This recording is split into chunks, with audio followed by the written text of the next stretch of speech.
तो मतलब अभी आज की ताजा खबर।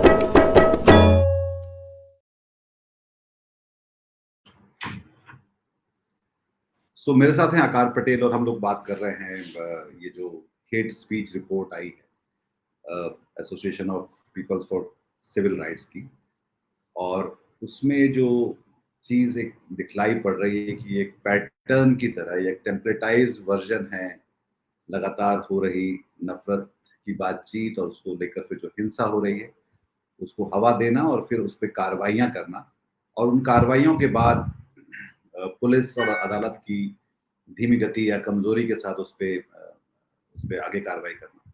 तो इसको आप कैसे देखते हैं? ये ठीक है, क्योंकि ये थोपा जा रहा है हम पर 2015 के बाद, खास तौर पर जब से ऐसे कानून आए हैं भारत में जो कि अल्पसंख्यकों को टारगेट करते हैं स्पेसिफिकली। मैं और आप पत्रकार रहे हैं कई दशकों तक। हमें ये याद नहीं कि 2015 से पहले ये बीफ लिंचिंग का मसला था या नहीं। ये शुरू हुआ इस वजह से कि मोदी जी के कहने पर दो भाजपा के राज्य हैं, महाराष्ट्र पहले, हरियाणा बाद में, उन्होंने बीफ के खिलाफ कानून पास किए। उसके फौरन ही बाद ये हिंसा शुरू हो गई और जारी है अब तक। अब होता यह है कि अखबारात जो हैं वो जो न्यूज़ खबरें होती है वो जब पहली दफा आती है तो पहले पन्ने पर होती है, फिर वो अंदर जाती है और फिर वो निकल जाती है अखबार से। तो हुआ ये है भारत में कि जो हिंसा है वो जारी है, लेकिन इस पर कोई टिप्पणी या खबर अब छपती नहीं है। और बीफ, ना कि सिर्फ बीफ, आप देखें तो 7 ऐसे राज्यों हैं जहां पर 2018 के बाद सारे के सारे भाजपा के राज्य हैं, वहां पर हिंदू और मुसलमान शादी नहीं कर सकते। ये हिटलर के वक्त में न्यूरेमबर्ग लॉज नाम का एक कानून था, बिल्कुल वैसा ही है ये, कि आप धर्म अपना परिवर्तन करके शादी करें तो ये जुर्म है। और जुर्म ऐसा कि जो जो कोई औरत अपना धर्म परिवर्तन करती है तो जो बर्डन ऑफ प्रूफ है वो उस पर नहीं है कि वो दिखाए कि उसने अपनी मनमर्जी से ये किया। जिस शख्स से वो शादी कर रही है और जो जो जो उसका परिवार है, उसको ये साबित करना होगा कि ये काम उन्होंने नहीं किया। तो ऐसे कानून जब आप लाएंगे तो ये जो आवेग है वो एक सामाजिक तौर पर शुरू हो जाता है कि सरकार ये चाहती है तो हमें ये करना है। बीफ लिंचिंग के मसले पर जो आजकल नौजवान उत्तर भारत में ट्रकों को रोक रहे हैं और मार रहे हैं और कत्ल कर रहे हैं लोगों का, ये इस वजह से हो रहा है कि ये सरकार ने ऐसे कानून पास किए हैं जो कहती है कि अगर आप सच्चे मन से गौ रक्षा करें तो आप तो कोई जुर्म नहीं होता आप पर। ये बात सही है कि कत्ल जब होता है तो एक केस दर्ज होता है, लेकिन हर एक राज्य के कानून में लिखा गया है ये कि अगर आप सच्चे दिल से ये काम कर रहे हैं तो आपको कोई सजा नहीं होगी। तो जब आप समाज को ये कहते हैं कि ये आपको करना है और कानून ये है, तो अब हिंसा तो होगी ही। तो ये जो हिंसा है, मैं समझना चाह रहा था, जैसे कि हम लोग एक तरह के जैसे कि हम आतंकवाद जब शब्द इस्तेमाल करते हैं तो वो हम सबको लगता है कि एक बहुत बड़ी चुनौती है, और अब हम जब देख रहे हैं तो आतंकवाद से भारत में कितने लोग जो है मारे जाते हैं, या और ये अपने आप में आतंकवाद कैसे नहीं है कि जब हम धर्म के नाम पर लोगों को पहचान रहे हैं, उन पे हम कार्रवाइयां, उन पे उनके साथ हिंसा कर रहे हैं, उनकी जान ले रहे हैं, उनके खिलाफ बातें कर रहे हैं, और उसमें लगभग सिर्फ वो लोग नहीं जो सड़क पे जाके जो ये हिंसा कर रहे हैं, उसको कहीं से जो शह मिली हुई है वो उसमें राजनीति के लोग भी शामिल हैं, उसमें भारतीय जनता पार्टी के लोग शामिल हैं। संसद से लेकर सार्वजनिक सभाओं में, चुनावी रैलियों में, हर जगह हमको देखने को मिलता है, जिसमें इस रिपोर्ट में खासा जिक्र है इस बात का कि वो आप बार बार देख सकते हैं कि वहां से उनको कोई बोल रहा है कि पंचर वाले हैं, कोई बोल रहा है कि कपड़ों से पहचान सकते हैं, कोई बोल रहा है तो उसमें उनको लगता है कि एक पैटर्न और एक किसी प्रोजेक्ट की तहत ये हो रहा है, टेम्पलेटाइज है जिस तरह से। तो ये आतंकवाद से कैसे अलग है? और उसके साथ ही जो अगला सवाल जो मेरा वो ये है कि क्या ये एक हिंदू पाकिस्तान बनाने की कोशिश है?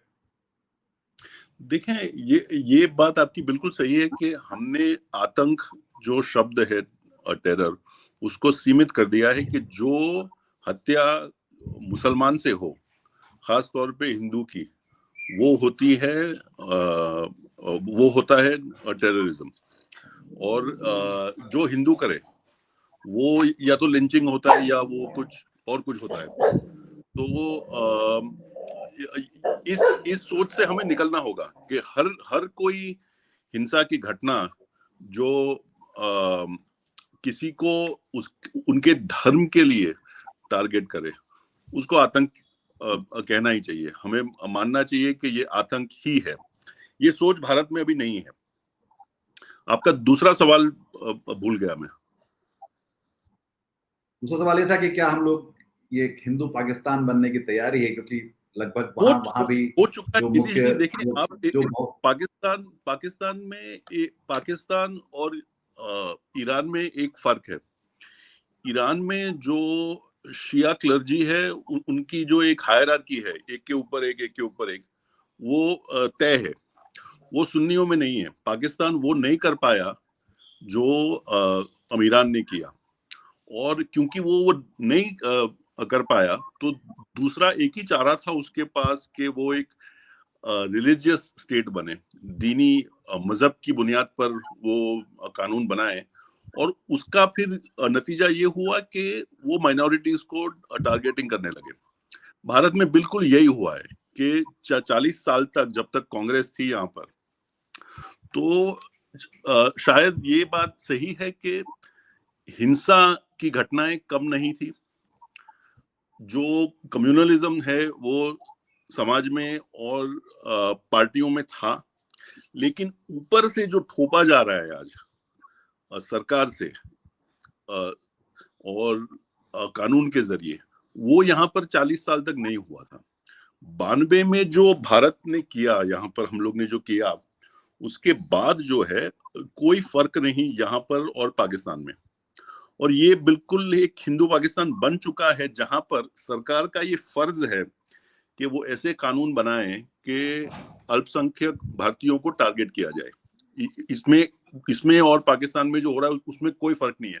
फर्क सिर्फ इतना है कि खासतौर पर मुशर्रफ के आने के बाद ऐसे कुछ कानून थे पाकिस्तान में जिनको शरिया से निकालकर फिर से पीनल कोड में लाया गया। यहाँ पर उल्टा हो रहा है कि आप ऐसे कानून ला रहे हैं जो सेक्युलरिज्म के दरमियान में थे, के दायरे में थे, वहां से निकालकर आप उनको कम्युनल दायरे में डाल रहे हैं। तो हम एक दिशा में जा रहे हैं, पाकिस्तान एक दूसरी दिशा में जा रहा है, लेकिन हम मिल रहे हैं बीच में, क्योंकि दोनों देशों में जो सरकारी ढांचा है, जो स्टेट है, उसका इम्पल्स यही है कि ऐसे कानून बनाए कि सामाजिक एक आवेग आए कि माइनॉरिटीज को टारगेट किया जाए। इसके साथ साथ ये कि एक मानवाधिकार की बात भी है कि जैसे, और मतलब एक बात इस रिपोर्ट में ये भी सामने है कि पहलगाम के बाद जहां ज्यादा पूरा पूरा कश्मीर जो है वो एक सुर में आतंकवाद को कंडेम कर रहा था, पाकिस्तान को भी जो है वो कंडेम कर रहा था, और वो पूरे भारत के साथ खड़ा हुआ था। उसके बाद भी कश्मीर में कश्मीरियों के साथ और बाकी भारत में मुस्लिमों के साथ भी लगातार ये चलता रहा। तो ये भी एक तरफ ये बात होती है कि बार बार साबित करो कि आप भारतीय हैं, और साथ में फिर जब वो ऐसा कर रहे हैं, जब वो क्लियरली उनका डिमॉन्स्ट्रेट कर रहे हैं, उसके बाद भी उनको कटघरे में खड़ा करना, उनके साथ एक अदरिंग और उनके साथ वायलेंस, ब्रूटलिटी करना, ये भी चलता रहा है। तो सवाल ये आता है कि वो जो व्यक्ति है वो उसके पास क्या विकल्प होने चाहिए, या क्या रास्ता निकलना चाहिए उसके लिए? उसको ये समझना चाहिए कि सामने वाले की नीयत सही नहीं है। आप इसमें कोई खुलासा नहीं चाहते, आप इसमें कोई समझौता नहीं चाहते, आप सिर्फ ये चाहते हैं कि आरोप पर आरोप लगते जाएं, सरकार आपके साथ है, आप ये कानून को पास करते रहें। हिंसा जो होती है वो आप उनको ये हिंसा की घटनाओं को आप आतंक नहीं मानेंगे और ये चलता रहेगा। आप देखें तो 2015 10 साल हो चुके हैं कि ये जो लिंचिंग का मसला जो जो जो शुरू हुआ बीफ के कानून के पास होने के बाद, बंद नहीं हुआ अब तक।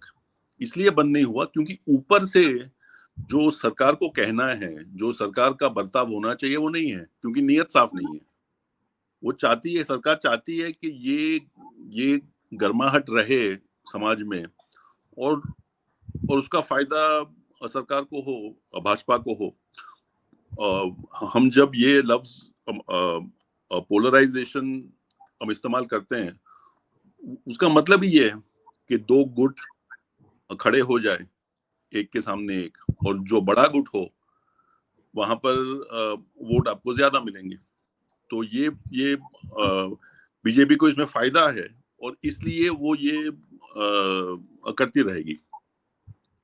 पर हम में से ज्यादातर लोग जो इस बात को शायद देख नहीं पाते हैं कि ये भारतीय जनता पार्टी का जो सियासी फायदा है वो दरअसल इस देश को किस तरह से नुकसान कर रहा है और बाकी लोगों की तरह जो, या बाकी लोगों को कितनी दिक्कतें हो रही, तो वो ऐसा समझाने के लिए, या जैसे ये रिपोर्ट उसको अच्छे से रेखांकित करती, क्योंकि हाल तक हम समझते थे कि ये एक गाहे बगाए टूटी फूटी एक घटना है जो कि कहीं ना कहीं हो रही है, ये एबेरेशंस हैं, ये एक तरह की, पर इसको इन रिपोर्ट्स को अब देख के लग रहा है कि ये एक तरह का एक इस्टेब्लिश्ड, एक सुनियोजित षड्यंत्र की तरह लोगों के साथ किया जा रहा है।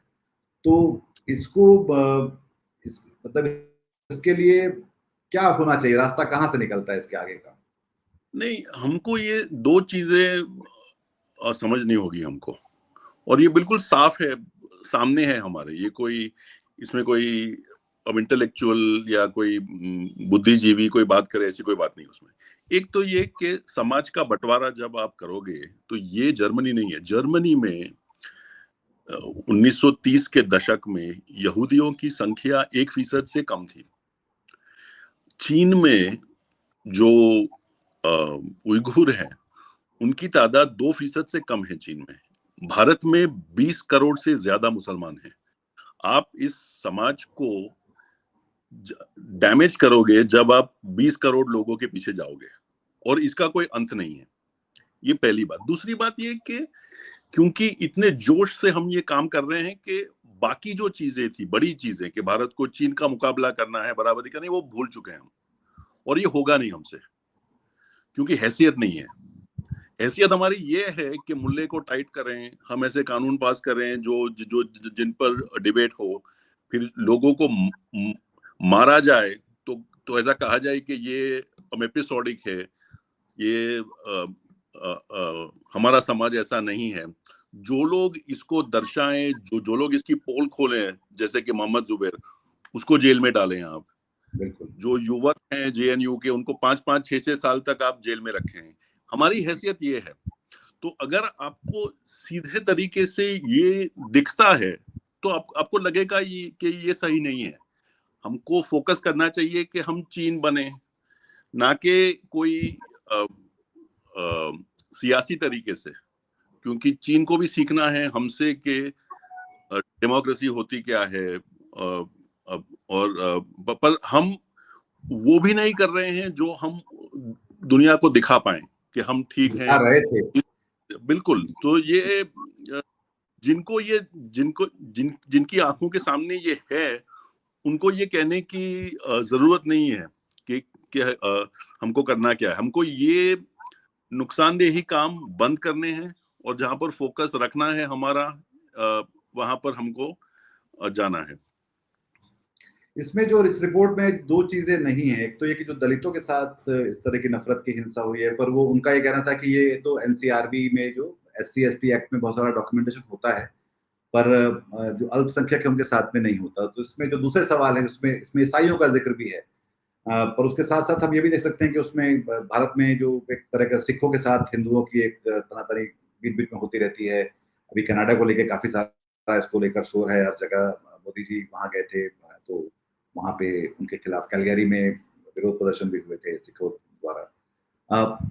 गया में भी एक बौद्धों के साथ भी हम लोगों को दिक्कत है, ईसाइयों के साथ भी हिंदुओं को दिक्कत है। तो ये जो हम क्या एक इस तरह के देश की तरफ जा रहे हैं जहाँ पे अगर आप हिंदू नहीं हैं और खास तौर पे अगर हिंदू सवर्ण नहीं है तो आप इस देश के सौतेले नागरिक हैं। नहीं, ये बिल्कुल सही है। जब आपकी राजनीति इस बुनियाद पे हो कि जो जो अल्पसंख्यक है वो इसीलिए भारतीय नहीं है क्योंकि वो ये जो कल्चर है उनका वो हमसे हटकर है, तो आपका कल्चर क्या है? तो फिर वो वही चीजों पे रुक जाती है कि वो जनेऊ होना चाहिए और वो वेजिटेरियन होना चाहिए। ये हिंसा जो है, ये नफरत जो है वो फैलेगी ही। बहुत सारे ऐसे ईसाई ग्रुप हैं जिन्होंने डॉक्यूमेंट किया है कि पिछले 7 सालों में हर साल, कोविड को छोड़कर हर साल ईसाइयों के खिलाफ जो है वो जो घटनाएं हैं वो बढ़ी है हर साल। एनसीआर भी ये बात सही है कि सरकार ये SC ST के केस के जो आंकड़े हैं वो बाहर करती है, लेकिन हमें ये भी समझना होगा कि ये SC ST का केस बनता तब है जब ये थाना माने कि ये केस बनता है। हम लोग ने खुद ने एमनेस्टी में 200 से ज्यादा आदिवासियों को लेकर हम थाना गए थे क्योंकि उनकी जमीनें जब्त हुई थी। पुलिस ने केस दर्ज नहीं किया, एक नोट लिख दी, FIR दर्ज नहीं किया। वो केस जो उन जो आंकड़े निकलते हैं हर साल उनमें वो केस नहीं है। तो जब हम ये जहर फैलाएंगे समाज में, तो ये सीमित नहीं रहेगा सिर्फ उन लोगों के लिए या उन लोगों के खिलाफ जो हम चाहते हैं कि टारगेट हो। ये सबके लिए आएगा और सबके लिए आ चुका है। ये जैसा कि मैंने आपसे कहा कि ना कि सिर्फ सामाजिक लेकिन आर्थिक जो हमारी स्थिति है, एक वजह ये है कि फोकस जो है हमारा सरकारी ढांचे का, समाज का, मीडिया का एकदम बकवास जैसी चीजों पर है, ना कि नौकरियां जो हैं, इन्फ्लेशन जो है, GDP का जो दर है उसका डिवीजन कहाँ है, गरीब को कितना मिलता है उसमें से, इन चीजों पर नहीं है। और ये ऐसा ही रहेगा जब तक ये सरकार जो है उसका फोकस, उसकी जो जीत है, जो वोट हैं उनके, वो जब तक रहेंगे इन चीजों के मुद्दे पर, तब तक कोई फर्क नहीं पड़ेगा। एक बात जो इसमें रिपोर्ट में नहीं है वो ये जो मेन स्ट्रीम मीडिया को लेकर है, जहां मेरे ख्याल से सबसे ज्यादा नफरत और हिंसा को सबसे ज्यादा हवा दी जाती है, चाहे वो गलत रिपोर्टिंग से हो या शाम का जो ये जो प्राइम टाइम के नाम पे जो हाका लगाया जाता है और तमाशा बनाया जाता है, और वो भी एक तरह का मतलब हम लोग ने देखा कि किस तेजी के साथ, और ग्राउंड रिपोर्टिंग लगभग अब खत्म है जो है। तो अब सिर्फ शाम को बैठ के स्टूडियो में ही एक कारखाने की नई नई तूतियां बोलने लगती हैं, और वो उसमें भी बहुत सारा जो उसको बोलते हैं कि उकसावा देना, लोगों को भड़काना और लोगों की मतलब समझ को जो है वो एक तरह से उसको बरगलाना, मैनिपुलेट करना। तो उसके बारे में इसमें रिपोर्ट में तो नहीं है, पर मेरे ख्याल से उस पर भी शायद हमें सोचना चाहिए, या उसके बारे में भी थोड़ा सा क्या लगता है आपको? नहीं, देखें तो हालात ये है कि अखबारात पहले से यहाँ पर विज्ञापन के जरिए चलते थे, और पिछले 10-15 साल में हुआ ये है कि भारत की जो कंज्यूमर इकोनॉमी है, जो लोग खरीदते हैं, पेंसिल हो, गाड़ी हो, जो भी हो, बाल्टी हो, वो चौपट रही है। तो और दूसरा ये कि जो बढ़ोतरी हुई है विज्ञापनों में, वो अखबार और टीवी चैनल से निकलकर सिर्फ 2 कंपनियों के पास गई है, गूगल और फेसबुक।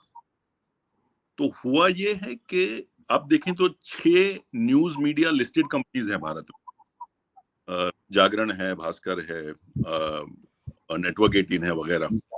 उनका जो टॉप लाइन है, जो रेवेन्यू, जो आमदनी है उनकी, वो 2014 और 2024 में बिल्कुल ही एक है, कोई फर्क नहीं। और ये मैं नॉमिनल बात कर रहा हूँ। आप इसमें महंगाई लाएंगे तो इट्स अबाउट 50%। नेगेटिव। बिल्कुल। तो एक एक मुश्किलात ये है कि मीडिया में पैसे नहीं आ रहे। दूसरा ये कि जो पैसे आ रहे हैं उसमें सरकार का हिस्सा बहुत ही बड़ा है, या था 2-3 साल पहले तक। कोविड के 1-2 साल बाद सरकार ने फोकस अपना बदला और इलेक्ट्रॉनिक मीडिया को छोड़कर डिजिटल मीडिया की ओर गई वो। और तीसरी बात ये कि राघव बहल और प्रणय रॉय के साथ जो हुआ ईडी के जरिए, सीबीआई के जरिए, वो एक संदेशा देता है मीडिया मालिकों को कि आप कुछ भी करोगे जो जिसमें इंडिपेंडेंस की बू आए, आप जेल जाओगे। तो हुआ ये है कि कहने को तो भारत एक गणतंत्र है, कहने को तो मीडिया फ्री है, लेकिन दिखता नहीं है ये। और हमारा जो आंकड़ा है, जो पिछले 10 सालों में जो प्रेस फ्रीडम की रैंकिंग है हमारी, 150 के लगभग है दुनिया के देशों में, वो सही है बिल्कुल, क्योंकि यहाँ पर कोई फ्री मीडिया जैसी चीज है नहीं, और जो है तो वो बहुत ही छोटी है, रीच उसकी बहुत ही कम है। और नफरत फैलाना ये ना के सिर्फ, मैं नहीं मानता कि इसमें कुछ ज्यादा रीडरशिप या व्यूअरशिप मिल रही है। आप हम आंकड़े देखें टीवी न्यूज व्यूअरशिप के, खासतौर पर जो अंग्रेजी चैनल हैं, बिल्कुल ही कम है, कुछ है ही नहीं। तो फिर ये लोग ऐसा करते क्यों हैं? इसलिए करते हैं क्योंकि सरकार चाहती है कि मीडिया का काम ये हो कि जो वो नहीं कह पाए, सरकार के मंत्रीगण जो नहीं कह पाए, जो कि ऐसी तो बहुत ही कम चीजें बाकी रही है अभी, वो टीवी चैनल पर आए। जो गाली गलौज होनी है, जो गुस्सा होना है, वो शाम को, रात को डिबेट से आए। तो इसमें जो मुझे एक तो ये बात है कि चलो ये आपके पास एक तरफ हम ये आर्ग्यूमेंट होता है कि अभिव्यक्ति की आजादी है और आप बोल सकते हैं, जो प्रेस को भी आजादी चाहिए होती है, और एक नॉर्म्स और कायदों की बात है, उसमें कुछ छूट ले सकते हैं। जैसे कि लंबे समय से बहुत सारे राइट विंग के भी इस तरह के अखबार निकलते थे जहां पर तथ्यों को लेकर काफी सारी लिबर्टी दी जाती रही थी। पर ये आकार ये कब जाकर आपराधिक होने लगता है कि कहाँ पे ये, किसकी क्रिमिनलिटी कहाँ शुरू होती है और वो क्या शुरू हो चुकी है, और उसको लेकर कभी कुछ ऐसा लगता है कि जहां पर इसकी जवाबदेही कहीं तय होगी? नहीं, हो चुकी है ऑलरेडी। भारत में ऐसे बहुत से कानून हैं, 153 है, जो आगे का जो हमारा पीनल कोड था, अब मोदी जी नया लाए हैं, नंबर नहीं पता मुझे। बहुत से ऐसे कानून थे जो मैं कहते हैं कि सामाजिक बंटवारा, सामाजिक हेट जो है वो अपराध है, और केस वहां पर ही दर्ज होते हैं आजकल जहां पर सरकार के खिलाफ कोई बोले। जो सरकार के समर्थन में आप जितना भी क्रोधित रौद्र रूप आप अपनाएं, जो भी आप गाली गलौज करें, आप पर केस नहीं होगा। जो केस होगा तो आपको बचाने के लिए सरकार आ जाएगी। तो कानून तो है हमारे पास, लेकिन उसको लागू करेगा कौन? कुछ हद तक विपक्ष करती है, लेकिन ये जब तक केंद्र में ये सरकार रहेगी और उसके पास 15-16 राज्य की सरकारें होंगी, तो ये तो बहुत ही बड़ी एंटरप्राइज है, और उसके खिलाफ आवाज उठाना मुश्किल है। और भारत की मीडिया ने ये तय कर दिया है कि उसके समर्थन में हम आवाज करेंगे, तो ये ना कि सिर्फ उचित है, पर ये लोग चाहते हैं कि ये ऐसी न्यूज और ऐसे डिबेट हो। उनको कोई शर्म नहीं कि जो इफेक्ट है समाज पर, भारत पर, वो क्या है। उनको जरा भी शर्म नहीं है।